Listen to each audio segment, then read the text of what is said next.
तो आज हम लोग देखेंगे त्रिकोणमिति के चौथे क्लास को। तो अगर इसमें बात किया जाए त्रिकोणमिति, तो त्रिकोणमिति के बारे में जानते हैं। तो अगर आज हम लोग ये बात कर लें कि त्रिकोणमिति क्या होती है या त्रिकोणमिति किसे कहते हैं या व्हाट इज अ ट्रिग्नोमेट्री। तो यहाँ पे देखोगे ट्रिग्नोमेट्री में जो है ये है जब हम लोग किसी भी समकोण त्रिभुज के तीनों कोणों और तीनों भुजाओं के बारे में अध्ययन करते हो तो उसे त्रिकोणमिति कहते हैं या इंग्लिश में ट्रिग्नोमेट्री कहते हैं। जैसे एक त्रिभुज बना लिया जाए, ये हो गया त्रिभुज, हम लोग एक समकोण त्रिभुज बना लिए, यहाँ पे नेम दे देते ए बी सी दे दिया। अब यहाँ पे जो एंगल बनता है ये बनता है 90 डिग्री और ये एंगल जो है ये 45 डिग्री और ये भी जो है आपका ये भी 45 डिग्री। तो यानी अगर हम लोग इसमें बात करें तो त्रिकोणमिति उसे कहते हैं कि तीनों कोणों यानी angle A B C and इसकी साइड ए बी सी और ए सी, इन तीनों के बारे में जो अध्ययन किया जाएगा उसे त्रिकोणमिति कहेंगे। तो जो 90 डिग्री के सामने एंगल बनता है उस एंगल को कहते हैं कर्ण यानी हाइपोटेनस, और जो एंगल सी के सामने बनेगा उसे बोलते हैं परपेंडिकुलर यानी लंब, और जो एंगल ए के सामने बनता है ये आपका बनता है आधार यानी बेस। तो अब हम लोग अगर इसके डेफिनेशन की बात करें तो इसकी डेफिनेशन क्या हो जाएगी कि एक समकोण त्रिभुज जिसके तीनों भुजाओं और कोणों के बीच के संबंधों का अध्ययन किया जाता है उसे त्रिकोणमिति कहते हैं। तो यहाँ पे लिख सकते हैं कि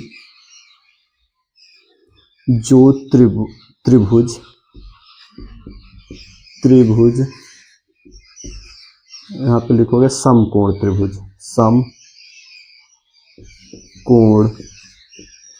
समकोण त्रिभुज जिसके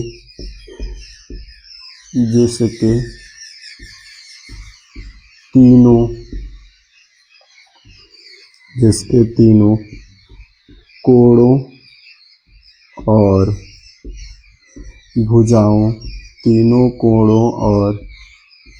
भुजाओं का या भुजाओं के संबंधों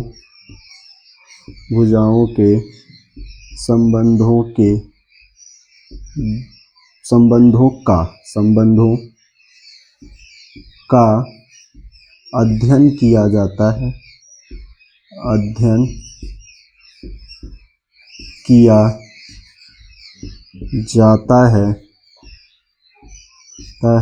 उसे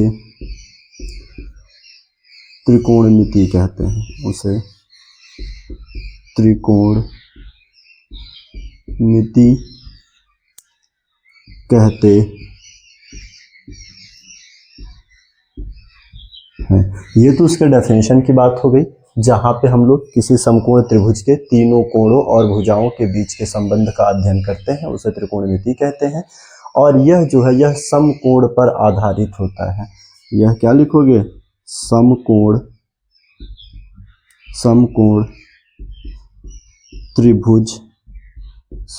त्रिभुज पर आधारित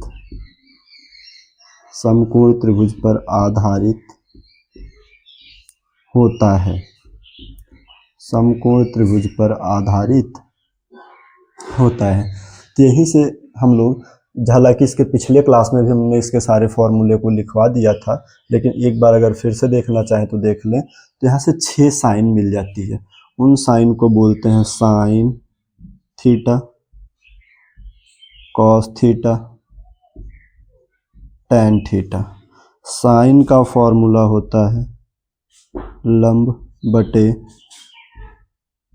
कर्ण, ये हो जाएगा आपका आधार यानी बेस बटे कर्ण यानी हाइपोटेनस, और ये हो जाएगा आपका लंब बटे आधार यानी परपेंडिकुलर अपॉन हाइपोटेनस।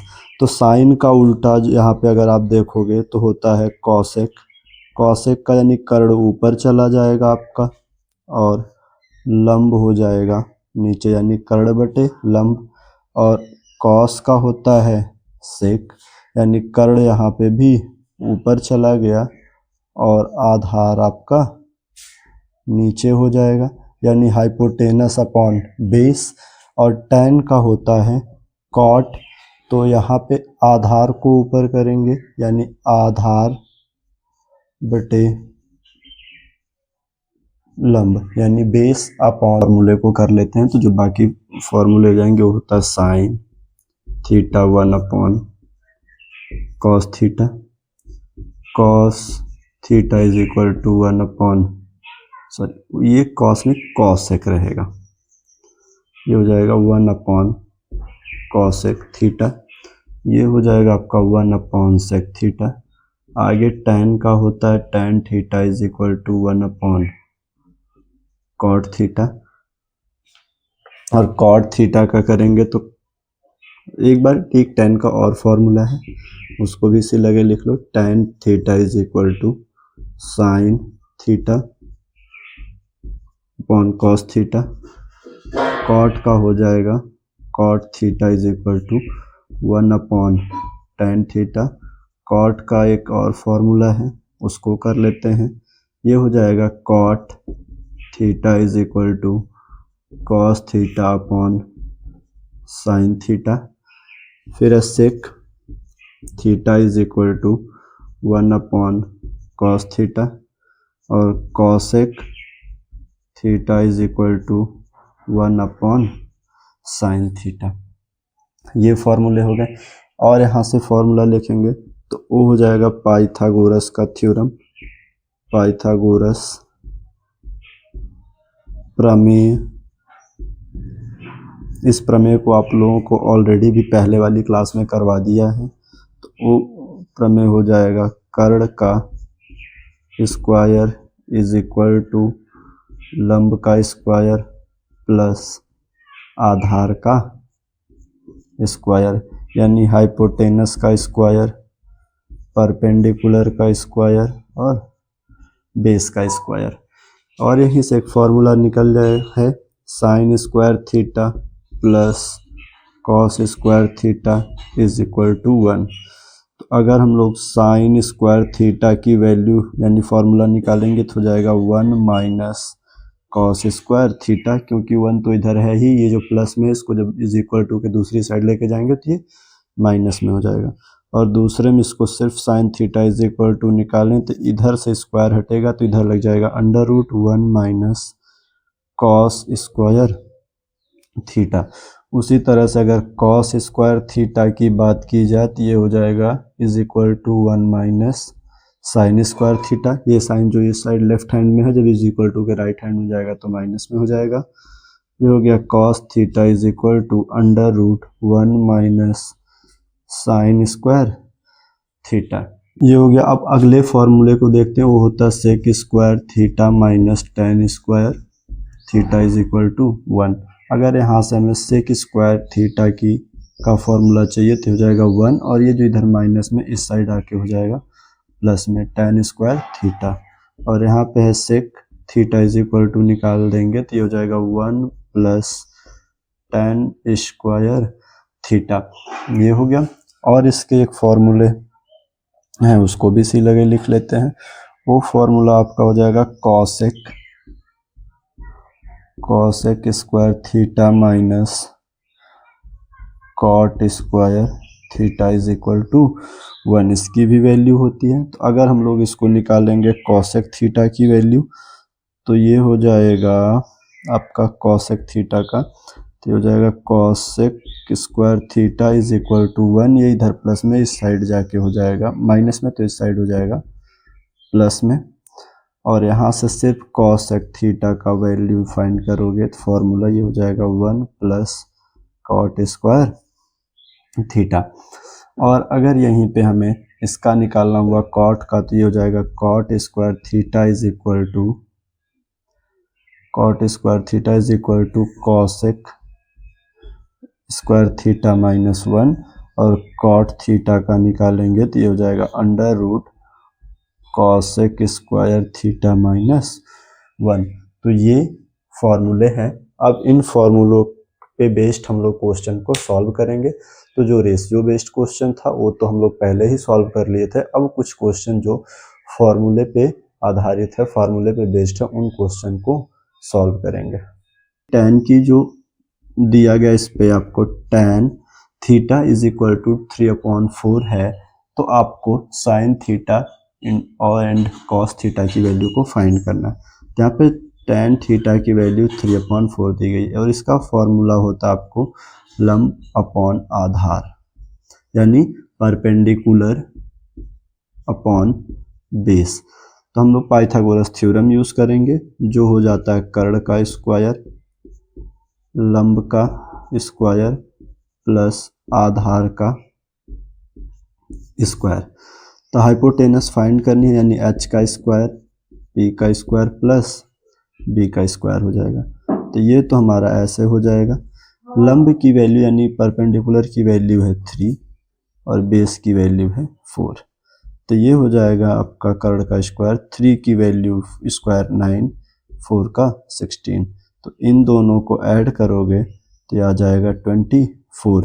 और जो हाइपोटेनस होता है कर्ण का स्क्वायर और 25 5 का स्क्वायर होता है, तो इससे ये कैंसिल। तो यानी हाइपोटेनस की वैल्यू आ गई 5। और फॉर्मूला हमें जिसका निकालनी है वैल्यू उसको लिख लेते हैं sine theta upon sine theta. तो साइन थीटा की बात करेंगे तो साइन थीटा का फॉर्मूला होता है आपका लंब बटे कर्ण, यानी परपेंडिकुलर अपॉन हाइपोटेनस। तो परपेंडिकुलर है यानी 3 है और हाइपोटेनस आपका 4, तो इसका आंसर आ जाएगा आपका 3 और हाइपोटेनस आपका है 5, सॉरी हाइपोटेनस है 5। और जब कॉस थीटा की वैल्यू की बात करेंगे तो ये होता है आपका b/h, यानी आधार बटे कर्ण। तो आधार तो है आपका 4 और कर्ण यानी हाइपोटेनस है 5, तो इसका आंसर हो जाएगा 5/4। ये आपके रेशियो को बेस्ड क्वेश्चन थे जो इस पे किया गया है। अब जहाँ पे आपको कर्ण का मान दिया गया है 13 और आधार यानी बेस का मान दिया गया है 12, हमें लंब की वैल्यू को निकालनी है यानी फाइंड करनी है। तो लंब इज इक्वल, अब यूज कर लेते हैं पाइथागोरस थ्योरम को। पाइथागोरस थ्योरम यूज करोगे तो ये हो जाएगा कर्ण का स्क्वायर, ये हो गया लंब का स्क्वायर प्लस आधार का स्क्वायर। तो यानी जहाँ पे ये फिगर दिया गया है फिगर से ही हमें वैल्यू मिल गई है। हाइपोटेनस यानी कर्ण की 13, आधार की 12 और लंब के हमें फाइंड करनी, तो लंब के वैल्यू को फाइंड कर लेते हैं। तो चलो कर्ण के प्लेस पे रख देते हैं 13 का स्क्वायर, हमें लंब को निकालना तो ये यानी परपेंडिकुलर ऐसे ही रहेगा। आधार के प्लेस पे रख देते हैं 12 का स्क्वायर, 13 को करोगे तो 169, इसके वैल्यू को इस साइड लेके आते हैं तो जो 12 है ये प्लस में, ये हो जाएगा माइनस में, और 12 का स्क्वायर हो जाएगा 144 इज इक्वल टू लंब का स्क्वायर। 169 में से इसको जब आप माइनस करोगे तो 125 आ जाएगा और ये हो जाएगा लंब का स्क्वायर, सॉरी 25 आएगा। 25 जो होता है ये होता है 5 का स्क्वायर, और तो स्क्वायर से स्क्वायर कैंसिल, यानी लंब परपेंडिकुलर की वैल्यू आ गई 5। तो यहाँ पे क्या पुट कर देंगे 5। हमसे अब ये पूछा गया कि हमें tan b और cos b के वैल्यू को फाइंड करना। तो अगर हम लोग tan b की वैल्यू को फाइंड कर रहे हैं तो tan b की वैल्यू फॉर्मूला होता है परपेंडिकुलर यानी लंब बटे बेस यानी आधार। तो लंब की वैल्यू तो है 5 और आधार की वैल्यू है 12, और cos b की बात की जाए तो ये होता है आधार बटे कर्ण, यानी आधार बटे कर्ण। तो ये हो जाएगा बेस अपॉन हाइपोटेनस, तो बेस की वैल्यू है 12 और हाइपोटेनस की वैल्यू है 13, तो ये हो जाएगा 12/13। तो ये हो गया। अब अगले टाइप का क्वेश्चन देख लेते हैं। यानी यहाँ पे आपको दिया गया प्रूव दैट, यानी सिद्ध कीजिए, सिद्ध कीजिए 1 - tan square theta is 1 - tan square theta upon 1 + tan square theta is equal to 2 cos 2 theta हमें प्रूफ करना है। तो हम लोगों ने एक फॉर्मूला पढ़ा था, जो ये फॉर्मूला था कि tan theta is equal to sine theta upon cos theta. तो यही वैल्यू ला के यहाँ पे हम लोग पुट कर देते हैं, तो यह 1 माइनस tan स्क्वायर ए और 1 प्लस tan स्क्वायर ए। जब इसको हम लोग सॉल्व कर रहे हैं तो अब हम लोग tan स्क्वायर ए के प्लेस पर sign theta upon cos theta को पुट करेंगे। ये 1 माइनस यहाँ पे हो जाएगा sign theta upon cos theta, इसका स्क्वायर हो गया, ये हो जाएगा 1 plus sign theta upon cos theta का स्क्वायर। जब इसके स्क्वायर को ओपन करेंगे तो ये हो जाएगा 1 minus sine square theta upon cos square theta. उसी तरह से नीचे आ जाएगा 1 plus sine square theta upon cos square theta. तो अब क्रॉस मल्टीप्लाई कर लेते हैं। कॉस का 1 में करेंगे तो ये आ जाएगा कॉस स्क्वायर थीटा, इधर पे साइन में करेंगे तो हो जाएगा माइनस साइन स्क्वायर थीटा और अपॉन हो जाएगा कॉस स्क्वायर थीटा। इसका करेंगे तो ये हो जाएगा cos square theta plus sine square theta upon cos square theta. Cos से कॉस की वैल्यू कैंसिल हो जाएगी, तो यहाँ पे जब आप देखोगे तो यहाँ पे बचा आपका कॉस स्क्वायर थीटा और माइनस साइन स्क्वायर थीटा, और ये हो जाएगा, इसको हम लोग सीधा करके यानी लिख लेते हैं साइन को पहले और कॉस को बाद में, यानी ये हो जाएगा sign square theta plus cos square theta. हम लोगों ने एक फॉर्मूला लिखा था, वो फॉर्मूला था sine square theta plus cos square theta is equal to 1। तो इस पूरे के प्लेस पे वैल्यू हो जाएगी 1, तो ये हो गया cos square theta minus sine square theta और अपॉन में आ गया 1 हम लोग नीचे लिखें या ना लिखें उससे कोई फर्क नहीं पड़ता, हमें कॉस 2 थीटा प्रूफ करना था। तो यहाँ से इसको हम लोग चेंज कर देते हैं, इसमें चेंज करेंगे साइन को। साइन का एक फॉर्मूला होता है, अगर उसको लिखवाया गया वो आप चेंज करोगे तो फॉर्मूला क्या होता है, तो फॉर्मूला हो जाता है 1 माइनस कॉस स्क्वायर थीटा का फॉर्मूला। तो उस फॉर्मूले को हम लोग यहाँ पे उठने, तो एक मिनट, उसकी कोई ज़रूरत ही नहीं है। हम लोग यहाँ से देखते हैं कि sign square theta cos square theta जो होता है यही कॉस 2 थीटा का फॉर्मूला होता है। तो एक और फॉर्मूला अगर आपको लिखना होगा तो लिख लीजिएगा cos square theta minus sine square theta is equal to cos 2 theta, ये फॉर्मूला होता है। तो ये आ जाएगा इसके प्लेस पे, ये हो गया आपका प्रूफ, हमें ये चाहिए था। अब एक बार इसको फिर से समझ लेते हैं क्या है। हम लोगों ने 1 माइनस टेन स्क्वायर ए और 1 प्लस टेन स्क्वायर ए को ले लेते हैं। टेन का फॉर्मूला हमने पहले ही लिखवाया था, साइन अपॉन कॉस होता है, तो साइन अपॉन कॉस रख देंगे। तो यहाँ पे हो गया साइन अपॉन कॉस, 1 प्लस है तो प्लस, फिर साइन अपॉन कॉस का स्क्वायर। अब स्क्वायर ओपन करोगे तो ऊपर साइन स्क्वायर, फिर अपॉन कॉस स्क्वायर हो जाएगा। यहाँ पे भी 1 plus sine square upon cos square हो जाएगा। इसका क्रॉस मल्टीप्लाई करेंगे, कॉस का 1 में होगा तो कॉस स्क्वायर और साइन में होगा तो साइन स्क्वायर, और एलसीएम ले लोगे तो कॉस स्क्वायर। फिर इसका करोगे तो cos square plus sine square और upon cos square. Cos square से स्क्वायर कट गया, ऊपर वाली जो लिखे हैं हम लोगों ने उसको एज इट इज वैसे ही लिख लिया। इसको थोड़ा सीधा कर लेते हैं, साइन को पहले और कॉस को बाद में लिखते हैं। तो sign square theta plus cos square theta, sign square theta plus cos square theta की वैल्यू 1 होती है, तो बच्चा cos square theta minus sine square theta, और कॉस स्क्वायर थीटा और साइन स्क्वायर थीटा को ही हम लोग कहते हैं कॉस 2 थीटा। तो ये आपका प्रूफ हो गया। और बाकी जो बचे हुए क्वेश्चन हैं हम लोग इसके अगले क्लास में पूरा इसी टाइप के क्वेश्चन को प्रैक्टिस करेंगे, सॉल्व किया जाएगा सारे फॉर्मूलों का यूज़ करते हुए। तो आज के क्लास में बस इतना ही। Thank you so much.